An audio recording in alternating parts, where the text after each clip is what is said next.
The Batman Arkham series is so fondly remembered amongst casual and hardcore gamers alike because of how they fused addicting gameplay mechanics with a moderately high skill ceiling and an approachable skill floor with AAA production values. But when reflecting on that, people always talk about the Batman Arkham trilogy, the games created by Rocksteady Studios: Arkham Asylum, Arkham City, and Arkham Knight. The one usually left out is Batman Arkham Origins, which was released on the PlayStation 3, Xbox 360, Wii U, and PC in late 2013. This one was developed by WB Montreal and not Rocksteady.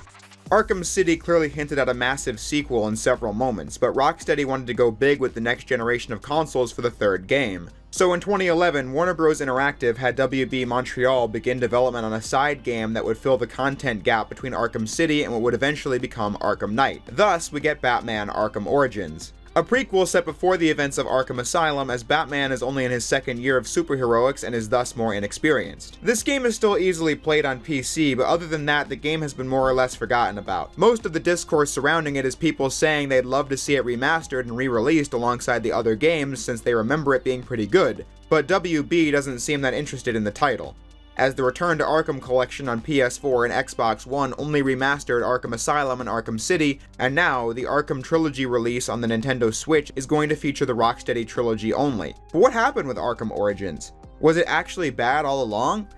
Well, I think Arkham Origins at the time of its release was met with more negativity than it is now when people revisit it, and that begins before its release. Already, the fact that Rocksteady wasn't making the new Arkham game was a cause for not a concern, but reduced expectations. It being a prequel to Asylum made it likely that the game's story wasn't going to bring anything to the table that the previous games didn't, and it being a new developer could mean that the game would either be a bland retread of things done before, or some wild new interpretation of Batman Arkham that completely missed the mark.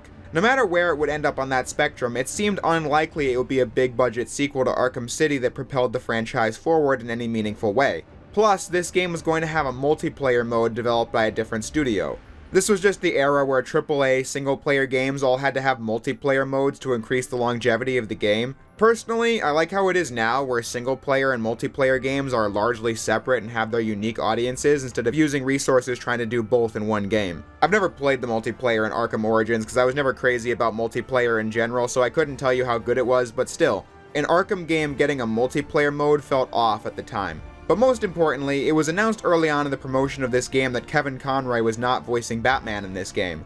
A funny story about this is that when the news first broke out, people went to Mr. Conroy's social media en masse to get an answer about whether or not he was in the new Batman Arkham game or not. At a panel, he confirmed that he was indeed in the new Arkham game and has been working on it for months. You just can't talk about these things with NDAs and all. But don't worry, the game is incredible. Not knowing that Arkham Origins was not Arkham Knight, unknowingly confirming Arkham Knight's existence before the NDA allowed it. He even cleared it up on a deleted tweet when he said he was in the next Arkham game, not the Origins one coming out this fall. The lesson here should be maybe you should tell your actors what's going on to avoid situations like this. But yeah, Kevin Conroy and Mark Hamill were not going to be Batman and Joker in it, which really dampened the hype for this game for me. You might say a voice is a voice, but for many people, myself included, Kevin Conroy is irreplaceable as Batman. To do so felt almost sacrilegious, especially with the justification that a younger voice was needed for Batman, when he had done younger sounding voices in episodes of the animated series and during the Phantasm movie.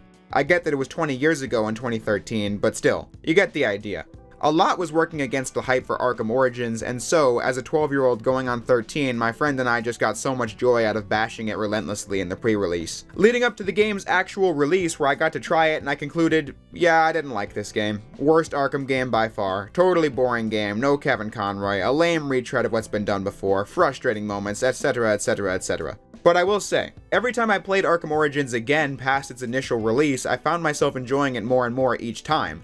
Especially once the real sequel, Arkham Knight, came out and I had some issues with that game. I found myself looking back at Arkham Origins and thinking, you know, that game wasn't so bad. Pretty good even. But like the other games, it's been a few years since I last replayed it.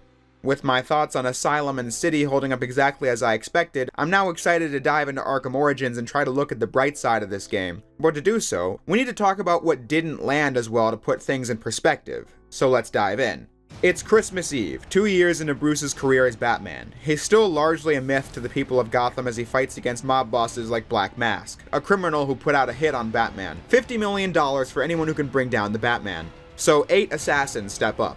Killer Croc, the Electrocutioner, Deathstroke, Lady Shiva, Deadshot, Bane, Firefly, and Copperhead all seek to collect that cash prize. Batman has to deal with this all as a vigilante who has no relationship with the GCPD. In fact, he fights with them on the regular. At this point, his only ally is Alfred, who is still unsure of this whole Batman thing, setting up the journey of Arkham Origins. The thing about this game is that if you've played Arkham City, very little has changed in terms of what it's like playing the game. Origins has new things, but the first scenario I envisioned with Origins when it was announced absolutely came true. City was a big leap from Asylum, and Night was from City, and Origins just was not intended to be that kind of sequel.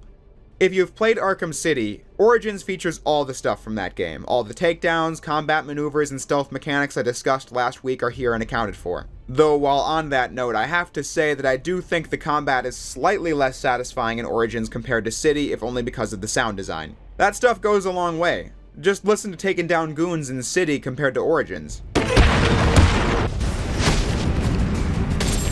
But you know what I mean, the gameplay is near one-to-one with City.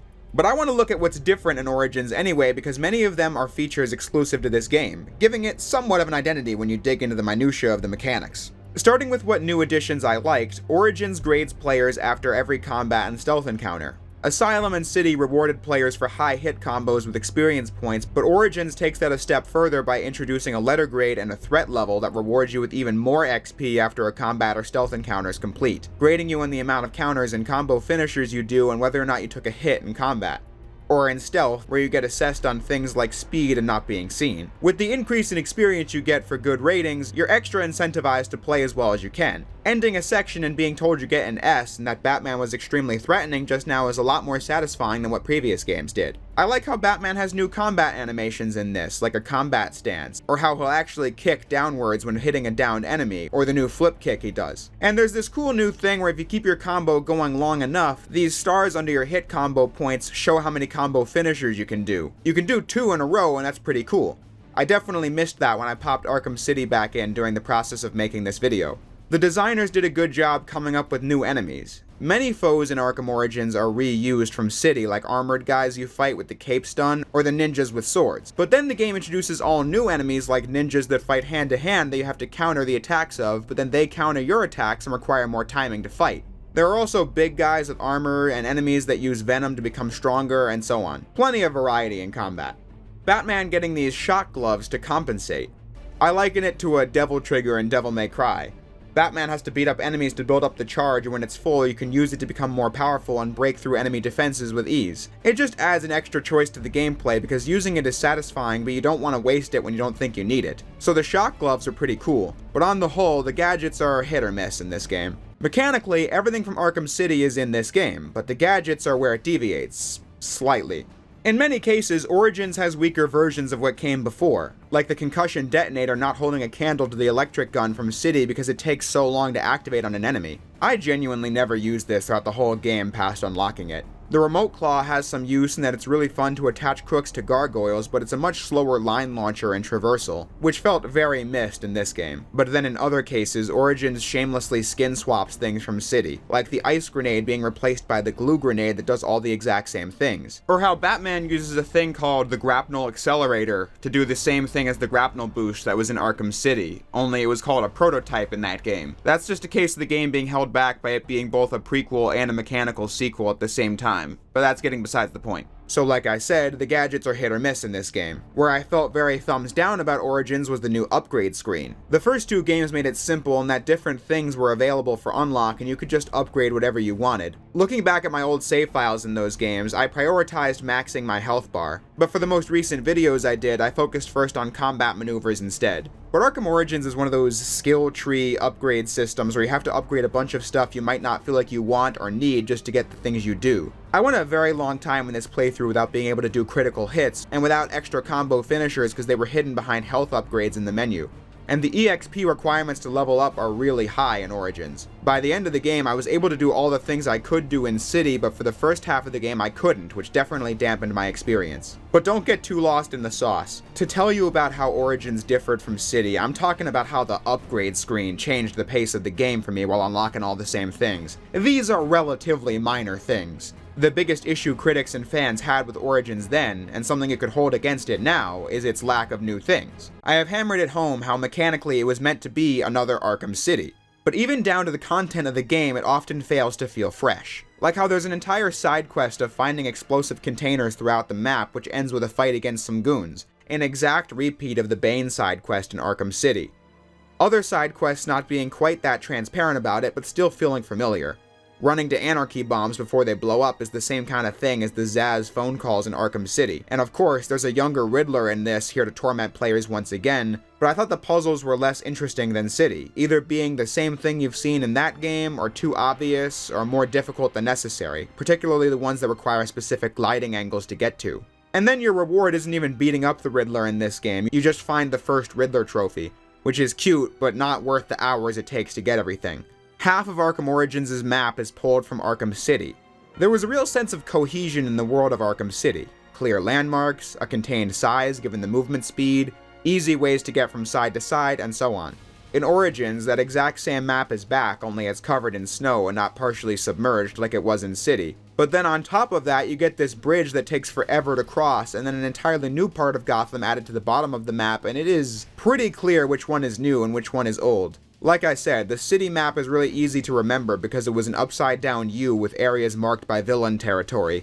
In this new City segment, I couldn't draw a mental map of it if I tried. And I've played this game a few times before, and literally just did, and I already forgot it. It's just a collection of buildings and roads, with nothing memorable included to make me remember it easier. Point being, half the map is reused from another game, and the parts that were added just feel like more for the sake of more. It's nice that the game adds fast travel, but it's placed in a game world where everything feels like a commute more than it feels like exploring. Then, another big gripe this game had going against it when it released was that it was a case of prequelitis. It's called Arkham Origins because they wanted to set up many relationships and ideas that would be center stage in the first two games. And how do they do that? Well, about a third of the way through the game, it's revealed that the Joker had captured Black Mask and took his place, hired the assassins, and is behind everything. The twist led to a collective groan amongst many in the audience who were excited to see an Arkham game where the Joker was not the main villain. He was the focus of Asylum and got the amazing death in City. Let's see someone like Black Mask be the main antagonist, why not?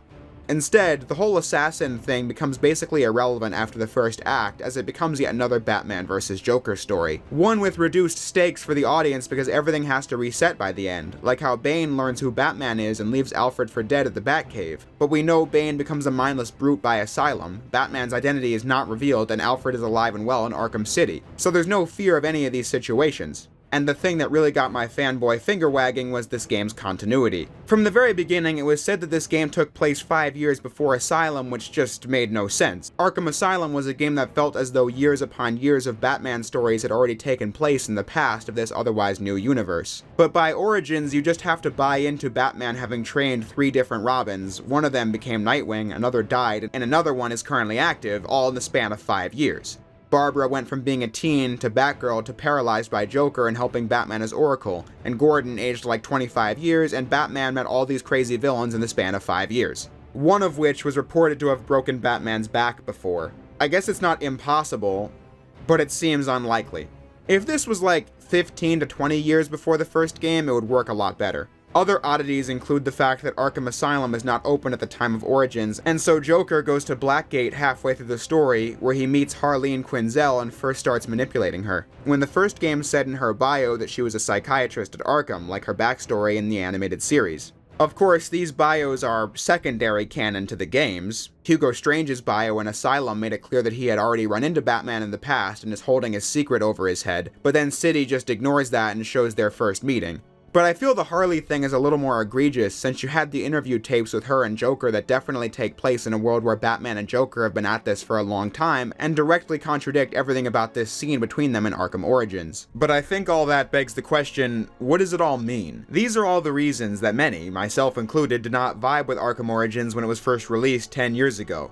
So what exactly is my defense of Arkham Origins? Well, I'm glad you didn't ask, so I may now answer. Looking back on Origins, I just feel like it was a game that a lot of effort went into. This is true for virtually every game ever and could be used as a defense for any game of any quality, but if you listen to the interviews of the people who made it, the passion for Batman is palpable. It doesn't and never did feel like a work-for-hire project, and games with this much content and this high production value simply can't be. The game is very much a repeat of what Arkham City had already accomplished, that much can't be denied, but that's the thing with Origins. It's a copy of an all-time classic. That game is fantastic from top to bottom, one of the best games of the last decade. By being a mechanical copy of that game, I wouldn't say Origins is as good or as impressive as Arkham City, but that basically meant Arkham Origins is a good game by default. It's automatically a mechanically superior game to Arkham Asylum.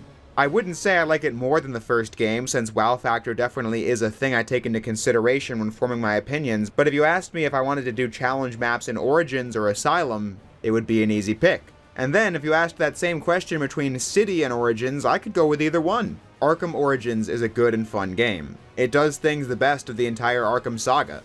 For example, the boss fights. City really improved on this from Asylum, but then in Origins you get distinct bosses that are all fun to play that use the core mechanics. Bane and Killer Croc are these souped up regular enemies, and what do you know, they're fun to fight because the combat mechanics in these games are fun. Then a boss like Deathstroke deserves special mention for being one of the highlights of the entire Arkham series. A true test of the player's reflexes and counter timing that is mixed in with all the spectacle you'd want in a sick Batman fight. The accompanying cutscenes are great to watch, the music is intense, and the battles feel like a playable action movie sequence. The boss fights were extra easy to appreciate after Arkham Knight really dropped the ball in that regard. I may have issues with the side content and map design, but once Arkham Origins really gets going, I can play it for hours at a time, just like Asylum and City. One of my favorite parts in the Arkham series is a part that's about 2/3 of the way through Arkham Origins where Batman has to find Joker at a hotel. You have to run through this hotel from the parking garage all the way to the top, and this level has everything from platforming to puzzles in a funhouse, multiple combat scenarios, and also several Predator maps just one after another. It's a really compelling part of the game mechanically that ends with the spectacular Bane fight. There are so many great levels and bosses in Origins that one of the bigger gripes I have with it is that we can't replay boss fights in challenge mode, which is a shame because basically all of them are fun. I think Origins is a great game at the end of the day. I can also give this game points for its DLC campaign, Cold Cold Heart. I actually feel like this is an enjoyable DLC episode that adds a good hour or so to the runtime with unique mechanics and gadgets, when the Catwoman DLC and Harley Quinn's Revenge both felt pretty empty and boring in Arkham City. Showing this Batman's first meeting with Mr. Freeze in a quality adaptation of that iconic animated series episode. I even think the story is fantastic in this game, despite the issues you could point to with it being a prequel. Sure, Arkham Origins does not say anything about the characters in the previous games you didn't already know or could infer or whatever, but I think the story is really well written. I like stories where Batman is an established figure and works with Gordon and all that, but I also enjoy these plots where it's early in his career so he has to build that up. Gordon is surrounded by bad cops who work with criminals on the regular, but he still doesn't like Batman because Batman is a criminal by definition. Plus, Gordon has every right to have reservations about Batman's methods in this because part of Batman's character in this game is that he sometimes goes too far. Like when he's interrogating a goon and chokes him to the point of being unconscious before he even gets information. So Batman is less experienced and less refined in this game than in previous ones, and they did a good job demonstrating that. As the story progresses, Gordon learning to trust Batman feels like a natural arc. Gordon feels way more fleshed out than he ever did as a side character in the other games. His character being central to the plot of Arkham Knight feels more natural because of this game. This game does great work with its villains too. Sure, we know Bane is going to get reset by the end, but he's great on the journey there because he's cunning and super strong, exactly what you want to see from Bane. The game gives the Riddler the motivation of trying to expose Gotham's corruption through blackmail, which is the wrong approach, so Batman tries to stop him, which begins the egotistical, childlike obsession with beating Batman that you saw in the previous games. Alfred feeling like Bruce is wasting his life away as Batman makes a lot of sense. Why wouldn't Bruce's father figure feel that way watching Bruce put himself in dangerous situations every night? Coming to a boiling point near the end of the story. You're outmatched by these assassins. What? You're not some hardened vigilante. You're a young man with a trust fund and too much anger. You're in over your head, and I don't want this to be your end. Alfred, who do you see when you look at me? The boy whose shoes you used to tie every morning? The teenager you drove to his first date? While you are here every night, I am out there. The only thing between the innocent and the predator. You may be. No, not may be. I am. When the mugger or the thief stops to think twice, that is fear. That is what I am. That is why they hired assassins, because I am the reason the criminals breathe easier when the sun rises. So no, Alfred, I am not in over my head. Tonight will not be my end, but it will be theirs.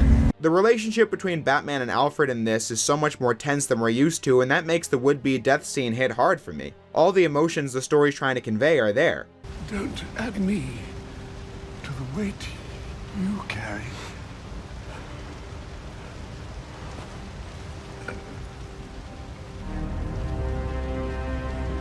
No! And you can see how this near-death experience brought Batman and Alfred closer and how he finally came to believe in Batman. The vocal performances in that scene and the entire game are stellar.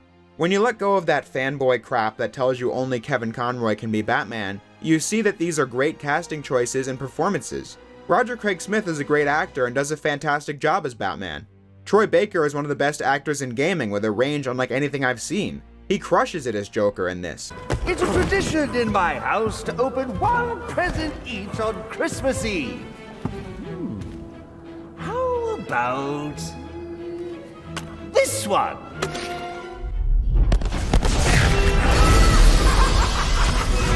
And a partridge in a pear tree. How many lives did you just take?